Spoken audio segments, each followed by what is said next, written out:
So good morning and welcome to day 2 of Healthier, Longer Lives for People with Serious Mental Illness. My name is Shane Green.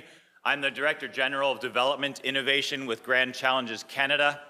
We're an innovation platform that's funded primarily by the Government of Canada, and we've had a core program for several years in global mental health, which I'll say a little bit more about in just a moment.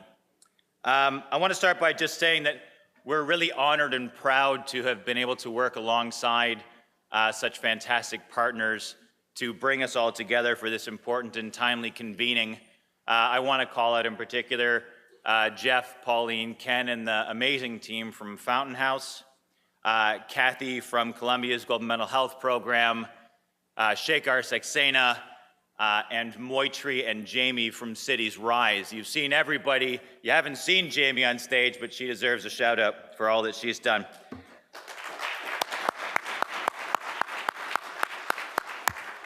I want to start today with where we started yesterday, with Betty sharing her remarks. And in particular, sharing that with her diagnosis, hope was sucked out of her life. And that what restored it was that sense of community and the recognition that she's not her illness. That recognition was very powerfully reinforced by Ellen Sachs. And I'm sure I'm not alone in wanting a t-shirt that's got Ellen's face emblazoned with certified genius. I want that. I think it's going to be a big seller. Next year's meeting, maybe. That's the recognition that really brings us all together. What's impressed me the most, though, so far with working with the partners and hearing the various contributions and conversations yesterday is a shared commitment to do more than just recognize, to do more than just talk. And it's a real commitment to do more, and to do it now. Sure, we're here to share, we're here to learn, but always with an eye to how to convert that into real action to change what we can all agree is an unacceptable status quo. Gary Belkin spoke yesterday of the importance of being bold, because anything less is not going to get us where we need to go. That notion of being bold because there really isn't an option if you want to achieve what we're all setting out to achieve, that's the ethos that drives GCC, Grand Challenges Canada, in all of what we do and have done to support more than 80 bold and innovative new approaches to improve access to effective care and treatment for all manner of mental illness, including, of course, serious mental illness in low and middle income settings. As I mentioned yesterday, for those of you who were in the panel discussion with me and some partners, we aim not only to support the testing of new ideas, but we don't want to contribute to pilotitis. We really want to identify those ideas that work, understand what works for whom and where, and then scale up the most transformative ideas so that they can have sustainable impact at scale. I'm really thrilled to have a number of the leaders of those really promising programs with us today. You've heard from Sudipto. There'll be a panel later this morning with some others, Sumitra, Joyce, and Lakshmi, who will be speaking to the amazing work that they've been doing in India and Kenya. And I'm really quite chuffed to see global mental health so well represented at this meeting in general. Because we've got a lot to learn from each other. We have a lot to learn about how we work together, invest, and partner to create the changes needed in our cities. We talked a lot about that yesterday. Our counties, John, where's John? Our countries and the global community. So let's get on with it. Let's get on with being bold to work together to achieve healthier, longer lives for people with serious mental illness. Now, we've got a really great agenda planned for today, some great speakers, plenaries and parallel sessions. We're going to lead off with a couple of spotlight talks, but before we introduce those folks who I'm sure will be known to many of you, a couple of quick housekeeping matters. The first is you're going to be texted through the day through the Wahova app with a poll. And we're asking you to please answer that because we're going to use your feedback and post it live during the last session at the end of today. So please try and do that, before or around lunchtime so we can make that happen. And speaking of lunch and food, please don't bring food in.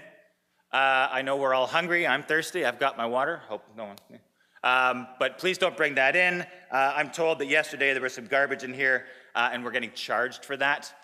So please do your best to scarf it down during the break and then come in and just take your seats. So without further ado, it's my pleasure to introduce Patricio Marquez.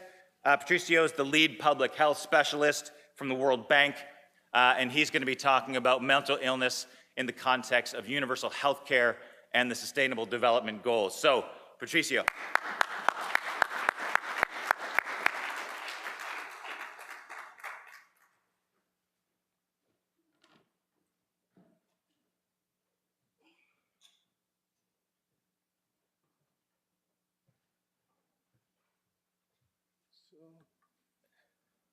Can I have my presentation, please? Okay.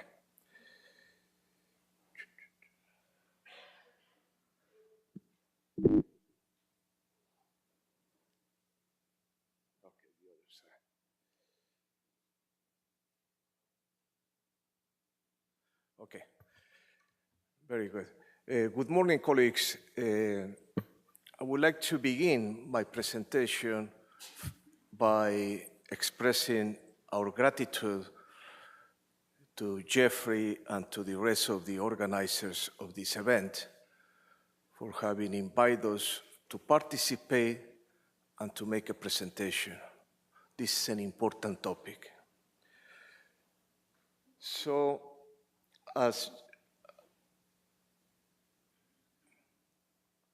let me begin. So, colleagues, I would like to begin by reiterating a key message that we continue to stress in the different countries where we are working. And this is central both to in the times of universal health coverage as well in the era of Sustainable Development Goals. The way that we are approaching mental health is not only as a health issue, but as a fundamental economic and social challenge that requires a multi-sectoral approach for recovery and for human capital development, as well as for economic prosperity. So during my presentation, colleagues, what I'm going to do is that I'm going to provide some evidence to justify that proposition. From a public health perspective, we already know that the burden of mental ill health and substance use disorders is quite high. 30% of non-fatal disease burden worldwide is attributable to these conditions. And besides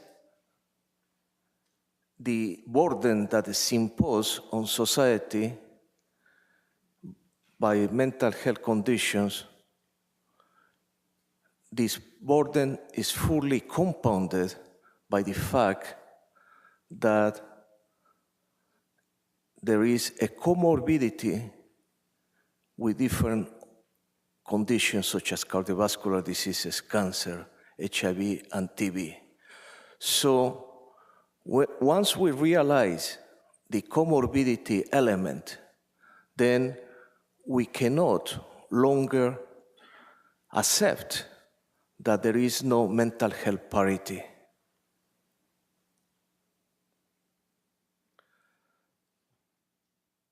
But besides a public health burden, if you start disaggregating the impact, then you can see that it spreads all across sectors and populations.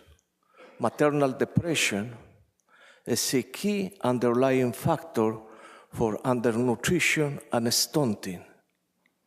So that's a major drain in some countries to human capital accumulation. Nowadays, more than 70 million people are displaced or are refugees, and this condition further aggravates or increases the risk of developing mental illnesses. And as we can see this from data from the OECD, people with mental health problems are more likely to stop full-time education early, therefore undermining the gains for society of well-trained and productive populations. The risk of unemployment is higher among those affected with mental conditions. People with mental conditions do work, but the employment gap is quite significant. And certainly mental ill health contributes to reduced productivity and sickness absence. And based on recent research, poor mental health is the most common cause of misery and deprivation. This is based on recent study done by colleagues from the London School of Economics. But this situation not only affects the individuals but families, but also contributes to additional social consequences such as domestic violence, alienation, and suicide. So again, this is a social problem that has major economic ramifications.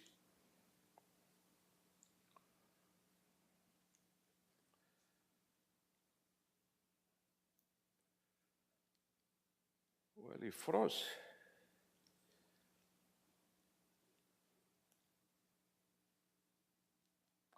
Could you help me move this, please? Okay.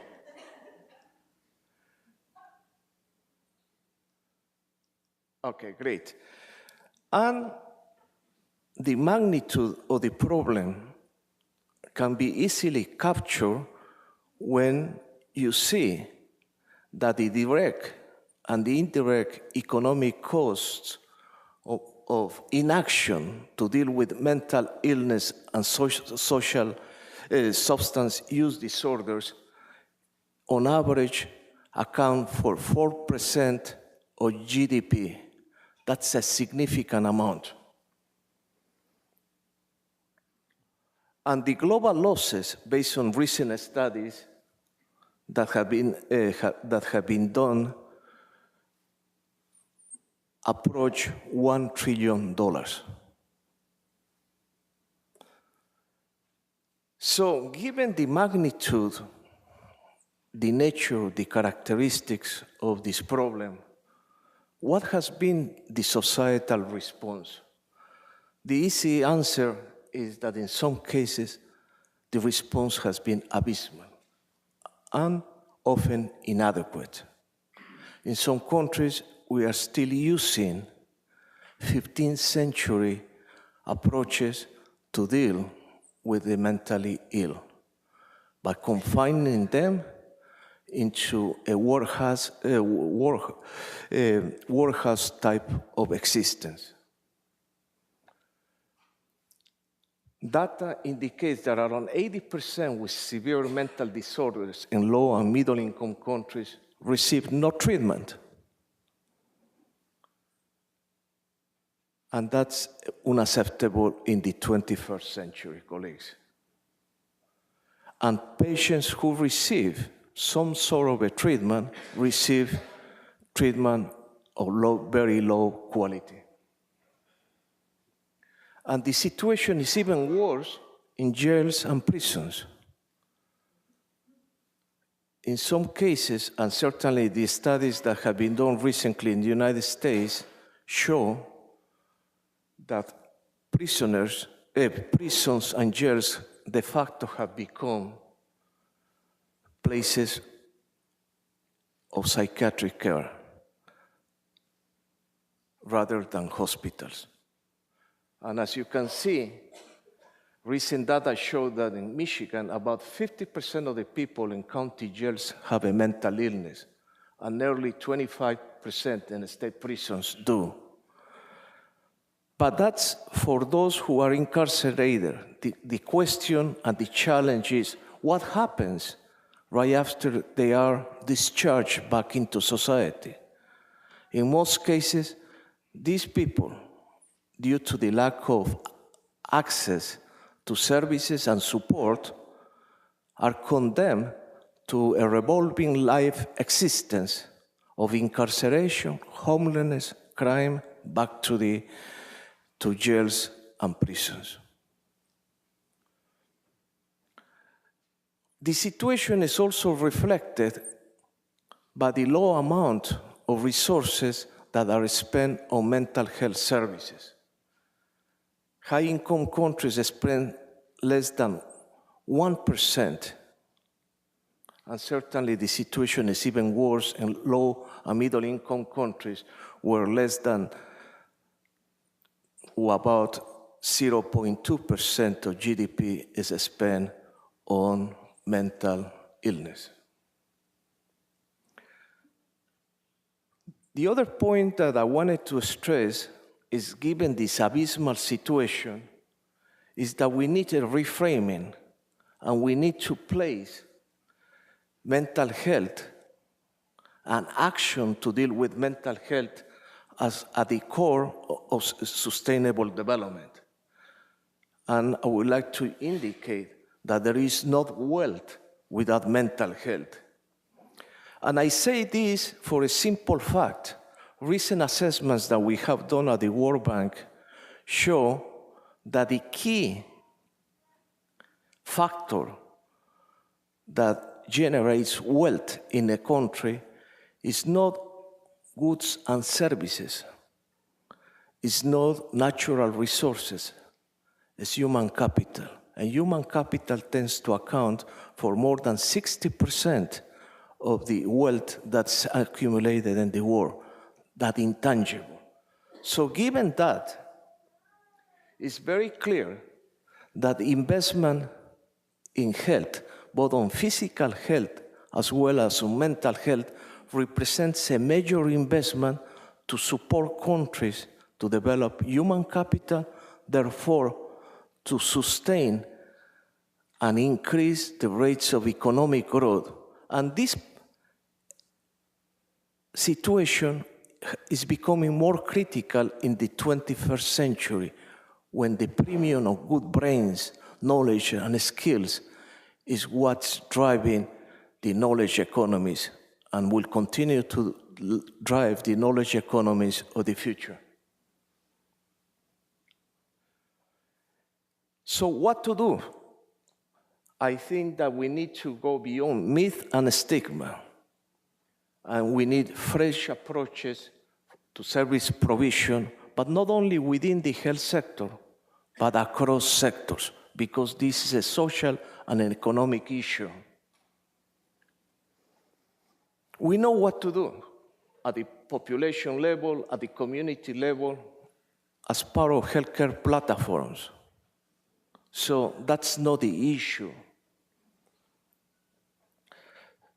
Some of the challenges that we have to deal is that we need to work in pushing forward the achievement of mental health parity as a key element for the progressive realization of universal health coverage. I was talking with some colleagues recently about the recent experience with the Affordable Care Act. While you have that federal mandate, the challenge has been here in the United States, the implementation at the state level, because the state levels have the power to regulate how those services are provided to the population in need. So mental disorders should be an integral part of the progressive realization of universal health coverage. And I say integral because you cannot separate physical conditions from mental conditions. The comorbidity is a reality that we cannot escape from. The second entry point that I will say across sectors is related to the need to support early interventions to prevent mental illness. And the best place to do that is at the school level. Supporting disadvantaged parents and helping children understand and manage their emotions is critical to build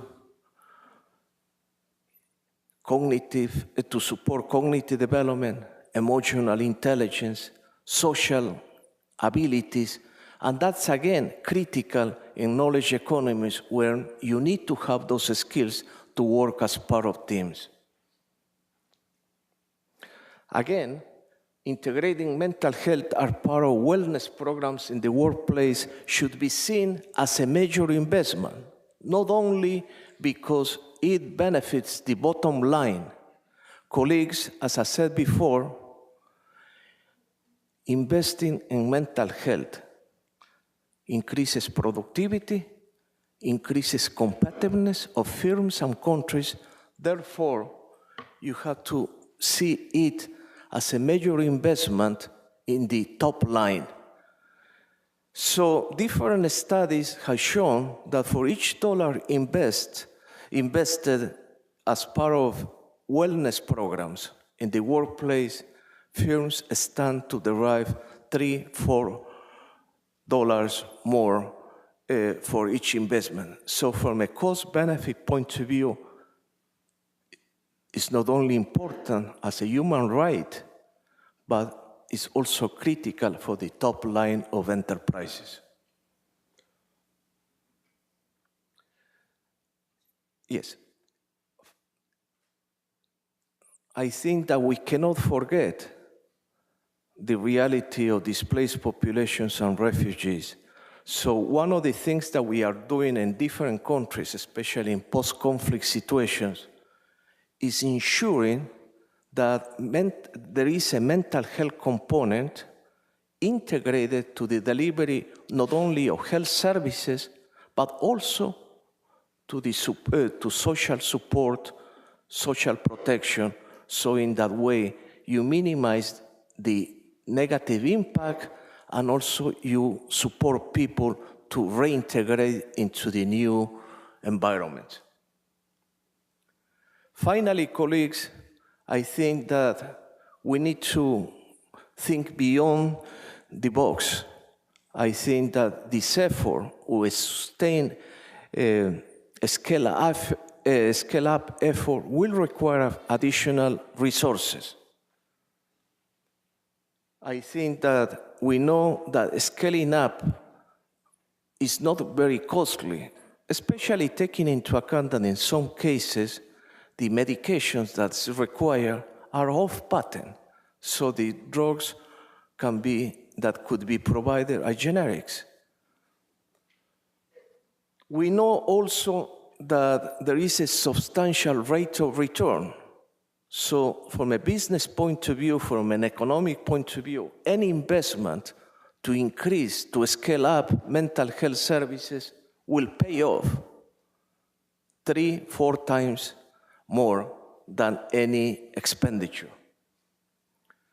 But again, I think it's critical to stress the responsibility that governments have in mobilizing additional domestic resources and allocate those additional resources to finance mental health interventions as part of integrated approaches.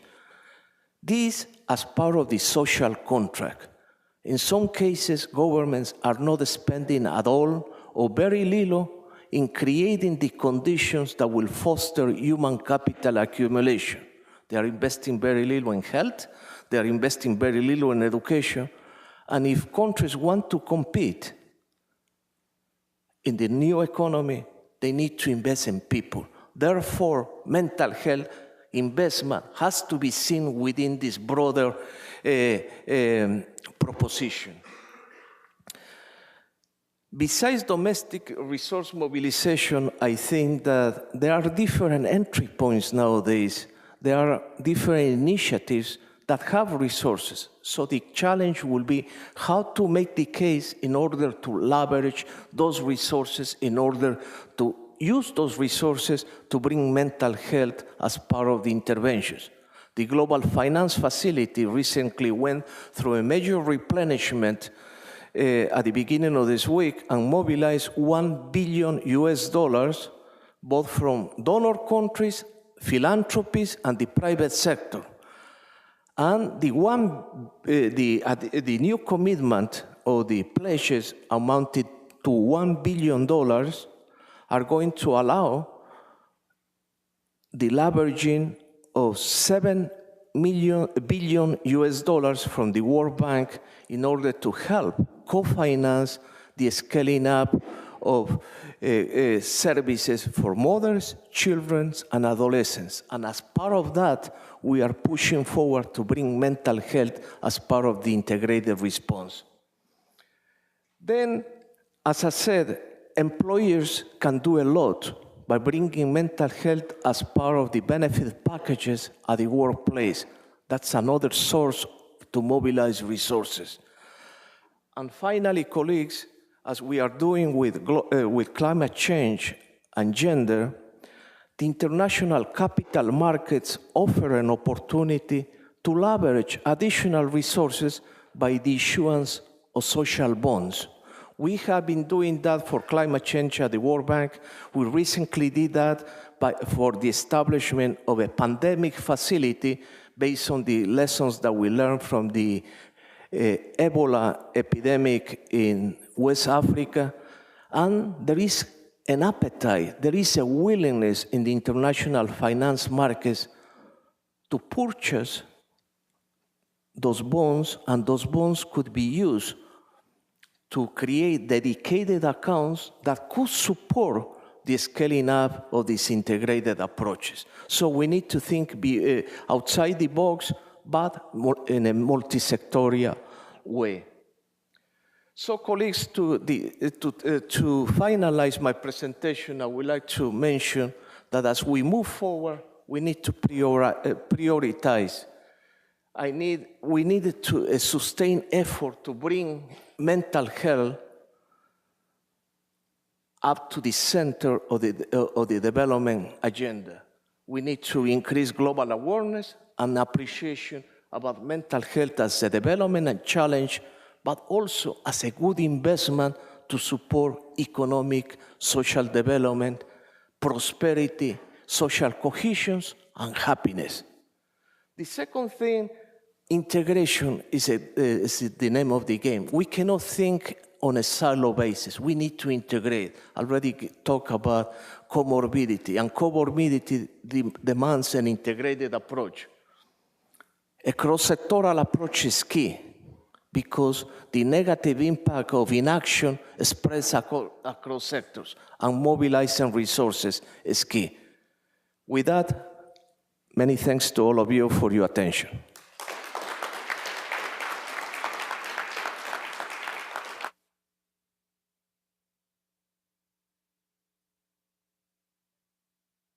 There we go. Thanks, Patricio. Thank you for reminding us that attention, more attention, sustained attention to mental health is not just core to realizing Sustainable Development Goal 3 around health, but is really core to meeting all of our sustainable development aspirations. I want to flag in particular message number 6 from Patricio, the importance of, or the important role that schools can play in achieving what we're trying to do and need to do around mental health. In teeing up our next speaker, Amy Kennedy, I'm very, very pleased to welcome her. She is the Education Director for the Kennedy Forum.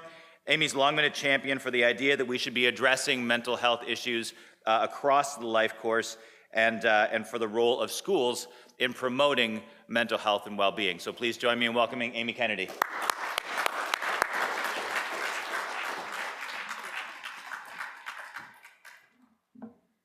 Thank you so much. I'm really pleased to be here. I thank the World Health Organization, citiesRISE, and Fountain House for having me, Global Mental Health Program, and Grand Challenges.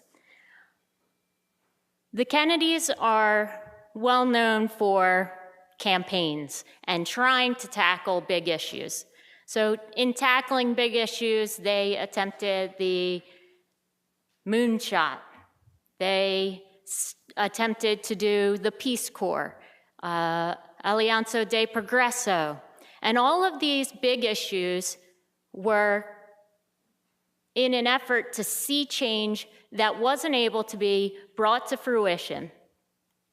Patrick, my husband, who has long been a champion for mental health, has seen, all right, he's gonna love that he got an applause during my thing, that's good. He's always thought of this as an extension of the work that his uncle did not get to do.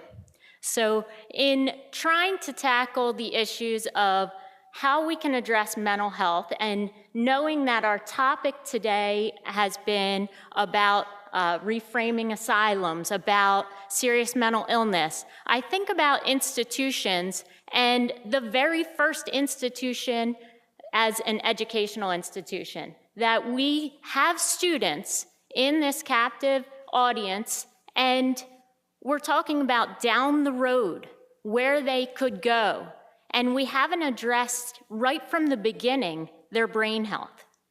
How many times have we been at a conference or at an event where they've said, there's no health without mental health? And yet teachers have not been brought into the mindset that there is not learning, there is not going to be education without mental health, without brain health. So if we're not addressing that at the core of what we're doing, we're missing this big picture. I was at a soccer game, you know, that's what I do, a lot of soccer momming. So I was at a soccer game, and one of the parents recently has asked several times over, could you have Patrick come speak to my class? She's an AP psychology teacher, so she's got the brightest students in her class. And she said, I really want to have him come talk. He'd be great. I really want, will you ask him if he'll do it? And then her next line was, I might have to take a little flack because, you know, Egg Harbor Township is a really Republican area. So if he comes to talk, right? So that's red flag number one, that anyone would think of this as a partisan issue. And then I said, oh, sure. And being the good steward of Mental Health America that I am, I said, have your students ever taken any kind of online survey, right? Because we have the online screening. And she said, no, I would never have them do that. What would I do with that? I'd be the one taking that home and worrying about it at night. What would I do with that information if I knew that any of the kids had something? And that was red flag too. That here she is with students, they're talking about the brain, and that today a teacher would be worried to know that one of their students had a need because they don't know what to do with it if they were to find that out. It's something that once they're confronted with it, there aren't the resources in the school to hand this off. So it's something that as a middle school teacher, I could point out. I could be the first person to say, I know that this student really needs some help. I could identify that there was something wrong even before I was paying attention and aware of mental health. So long before that, when I was just coming out of school at Penn State, I didn't have any training in any kind of mental health, social emotional learning. I could still identify that there was a student that had something going on, right? And yet, I didn't know what to do about that. Those were the first students to get detentions. They were the first students to go down to the school nurse. They were the first students to be sent to the principal's office or to stay home altogether and not want to be at school. And we see that trend happen throughout education where students drop out. And as Patricio mentioned, that's changing their trajectory for life. If they are not finishing their education, that's going to impact, again, their job opportunities. And so when we take a look now at what's needed for our system, I question why it's not embedded in everything we do in education. I see every child, right? And there's some form of education in most places in the world. And I see every child in that community. So the community-based healthcare, community-based resources, they're coming through the doors, and we don't do any screening for those students, and we don't have the resources in the school when they're already there with us more hours a day than with anyone else. So we would have the kids come out of our classes to be screened for their hearing. And the school nurse would call them down to be screened for their eyesight. And the school nurse called them down every year even to be screened for scoliosis, right? The kids had to bend over and he would check their spine. And as I learned more about this work, I thought, how are they checking their spines and not their brains? This seems a little off, right? Nice. So it was common practice that the students would get sent to the nurse and they would have their back screened. And once in a while, we would hear from the school nurse a phone call, "Do you have a test today?" I'd say, yeah, why? Well, I have a student down here. I figured there was a test, right? Because he could recognize that there was anxiety, that there was avoidance behavior, that there was something else going on when a student would come down sick. We would have some meetings at lunchtime, gossip meetings, a little bit of a meeting, a little bit of not. And it was at that time that you hoped to hear about somebody's background and whether they had some kind of ACE that was creating the issue that was going on, because it wasn't a conversation that you could have through their school records. It wasn't something that you were going to be filled in on the first day of school as you're learning about this student. You would not hear that they had one parent who was incarcerated, that they had lost a parent to cancer, that they had other types of trauma that they'd been through that might help you be more understanding and trauma sensitive to that student. That wasn't part of our school day. Also not part of it was learning about how your brain works or any kind of mental hygiene. So while we really were happy to have the school nurse or the health teacher mention to the middle school students that they should be using deodorant, there was not any other kind of hygiene that was talked about what they could be doing for their stress during this time of puberty when they were having all these transitions. It's a simple embedding in part of what's already happening. I would love to see, as we're trying to build these coalitions, the teachers' unions involved. I'd love to see the textbook designers involved. I'd love to see the colleges involved in their teacher training courses, because I was so disappointed when I went back to my own alma mater and that wasn't the focus. We've seen how quickly STEM has become that hot topic. And when people wanted to focus on science, technology, engineering, and math, they could make that the priority for everything they were doing, right? And we talk about it in terms of it being kind of a national security issue. We want to have the best and the brightest for our national security. So too is mental health. How important is this to our national security, to our productivity? Our well-being, the whole child, is really hinged on how they are doing in every aspect, not just preparing them for a Jeopardy-like test. So my job in the school was as social studies teacher. And we talked a lot about the Civil War, and we talked about all the American Revolution, everything that you would expect in your social studies class. And to not focus on how students could identify in themselves or others when they were at risk, on how to meet students where they were. So maybe that is digitally, right? They're digital natives, they should be online trying to seek help. They're everywhere else online, doing all kinds of other things. If we can't teach them how to find help for themselves, then we're really creating a problem. If in science class they can name every bone in their body, but they don't understand anything about the chemicals in their brain and how those will affect their mood, then we're doing a disservice. So I feel like the real progress today, right, the moonshot, the goal, what we need to have for our system of education is simply to just embed it in what we are already doing.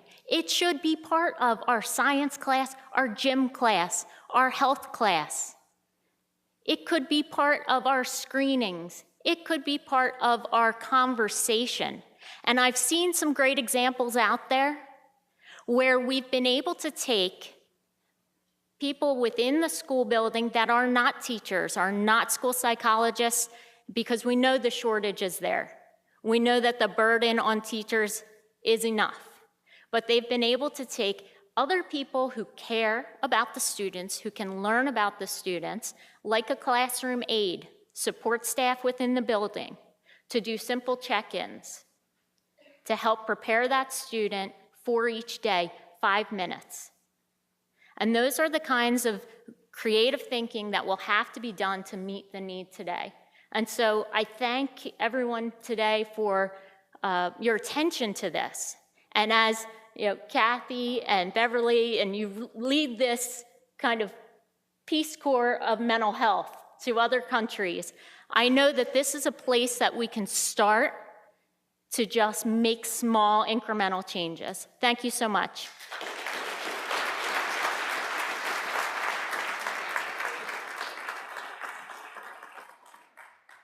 Thank you so much, Amy. I have a 5-year-old son at home, Eli, who's a wonderful guy with a very wonderful mind. What I want for him, one of the many, many things I want for him is to be and grow up in an education system that is of the type that you're envisioning here and hoping for. I hope that as well. I think that actually teed us up beautifully, those reflections and aspirations for our next panel. I'm going to invite them to start coming up. And this is going to be a session on youth and on intergenerational collaborations as drivers of change in today's society. To moderate that session, I'm going to welcome back Moitreyee Sinha, who's the CEO of citiesRISE, and Kelly Davis, who's the Director of Peer Advocacy Supports and Services at Mental Health America, to then introduce and lead a discussion with our youth. Welcome.